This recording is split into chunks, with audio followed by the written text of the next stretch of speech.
ठीक काय करा कंझारणं तर म्हण रही ये पला भंगरिया में सेलना मिर्ची ने भजलिया खाई ले दो तो हागणो लाग गयो में कहते शंकर ने किशन भी काय का फिर इधर मोढ़ा काटे फोन लगाने दे रुक जा यार काय कोणी फोन आहे रे रुक जा रूपा काय फुप्पा अरे फुप्पा नहीं रे रूपान फोन आहे रे रुक जा बात करने दे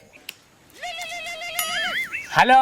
काय करा हो तो हागणे में दे रूपा गांडी मार सहेली में फोन लगा ली कि मेलो देखने जाती जो बट न कहीं तू शंकर ने किशन दुई भाई भेड़ा है ना तुम थोड़ी बार रुक जा हम क्या हाग लेन दे बोलो काल लोग गुज्जर वेला पार से तू मामा राव शंकर ने किशन न कदी सामने रुक सके तू देख ले जो हके हो तो अगल अगल चाल जी ना पछल हम आवसो न तारो गुज्जर काय करसो ते तेरा अंड्या फुंड नाखसो हो चाल रे चाल वाली रूपा बुलाई रे मेला माने तेर सहेली भी आए रे साथे ए पुन काय कच्ची पक्की इंतजाम कर रही है कि नहीं कच्ची पक्की भी छे ने तेर सोहेली आए रे सेटिंग करार देस तू से काजे मी चल